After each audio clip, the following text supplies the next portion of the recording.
I am not minimizing the importance of the inner self. All of its infinite resources are placed at the disposal of your conscious mind, however, and for your conscious purposes. There's been, on the one hand, a too great reliance upon the conscious mind, while its characteristics and mechanisms were misunderstood, so that proponents of the conscious reasoning mind above all theories advocated use of intellect and reasoning powers, while not recognizing their source in the inner self. The conscious mind was therefore expected to perform alone, so to speak, ignoring the highly intuitive inner information that is also available to it. It was not supposed to be aware of such data. Yet, any individual knows quite well that intuitive hunches, inspiration, precognitive information, or clairvoyant material has often risen to conscious knowledge. Usually, it is shoved away and disregarded because you have been taught that the conscious mind should not hold with such nonsense. So, you have been told to trust your conscious mind, while at the same time, you were led to believe it could only be aware of stimuli that came to it from the outside physical world. On the other hand, there are those who stress the great value of the inner self, the emotional being, at the expense of the conscious mind. These theories hold that the intellect and usual consciousness are far inferior to the inner unconscious portions of being, and that all the answers are hidden from view. The followers of this belief consider the conscious mind in such derogatory terms that it almost seems to be a supercilious cancer that sprouted like a growth upon man's psyche, impeding rather than aiding his progress and understanding.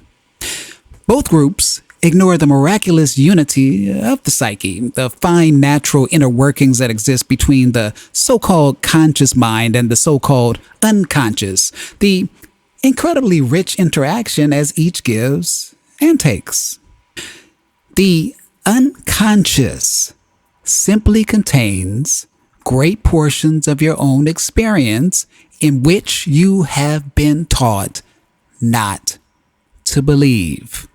Again, your conscious mind is meant to look into the exterior world and into the interior one. The conscious mind is a vehicle for the expression of the soul in corporeal terms. It is your method of assessing temporal experience according to the beliefs that it holds about the nature of reality. It automatically causes the body to react in certain ways. I cannot say this often enough. Your beliefs form your reality. Your body and its condition, your personal relationships, your environment, and en masse, your civilization and world. Your beliefs automatically attract the appropriate emotions. They reinforce themselves through imagination. And at the risk of repeating myself, because this is so important, imagination and feeling follow your beliefs. It is not the other way around.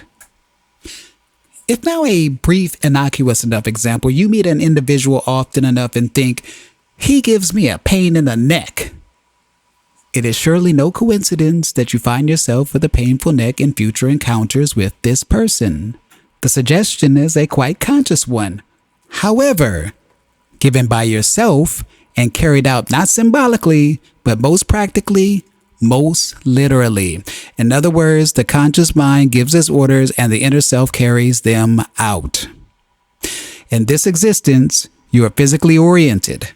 Surely then, the conscious physically oriented mind is the one that is meant to make deductions about the nature of physical reality. Otherwise, you would have no free will. In Western culture, since the Industrial Revolution, after about 1760, the idea grew that there was little connection between the objects in the world and the individual.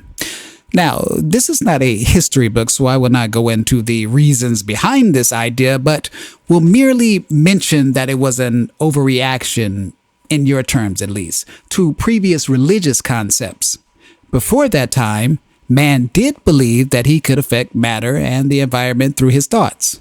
With the Industrial Revolution, however, even the elements of nature lost their living quality in man's eyes. They became objects to be categorized, named, torn apart, and examined. You do not dissect a pet cat or dog. So when man began to dissect the universe in those terms, he had already lost his sense of love for it. It became soulless for him. Only then could he examine it, you see, without qualm and without being aware of the living voice that protested. And so in his great fascination for what made things work, in his great curiosity to understand the heredity of a flower, say, he forgot what he could also learn by smelling a flower, looking at it, watching it be itself.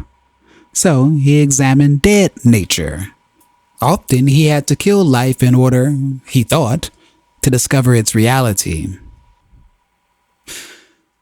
You cannot understand what makes things live when you must first rob their life. And so when man learned to categorize, number, and dissect nature, he lost its living quality and no longer felt a part of it. To some important extent, he denied his heritage, for spirit is born into nature and the soul, and for a time resides in flesh. Man's thoughts no longer seemed to have any effect upon nature because in his mind, he saw himself apart from it. In an ambiguous fashion, while concentrating upon nature's exterior aspects in a very conscious manner, he still ended up denying the conscious powers of his own mind. He became blind to the connection between his thoughts and his physical environment and experience. Nature became then an adversary that he must control.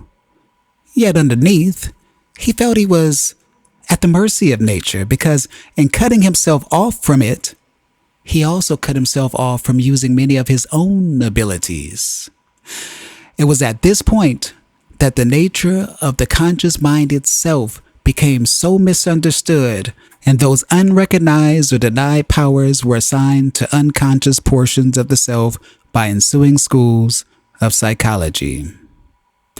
Very natural functions of the conscious mind, therefore, were assigned to the underground and cut off from normal use. Now you may take your break. This marks the end of Seth Speaks, The Nature of Personal Reality, and this was our part 22. You know, I think it's time for us all to take control of our own reality. So if you're ready to start using your conscious mind the way it was meant to be used, subscribe now and let me know in the comments, what belief are you going to consciously change today? Then share this video with one person who needs to understand the true power of their psyche. And as always, thank you for watching, thank you for listening, and thank you everyone who has supported the channel through Buy Me a Coffee. I truly appreciate it. Once again, thank you, thank you, thank you.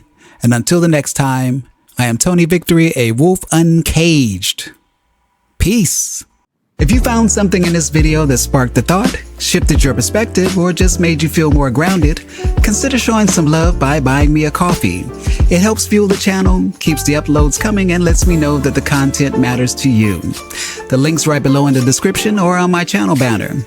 No pressure, just appreciation if you're moved to support.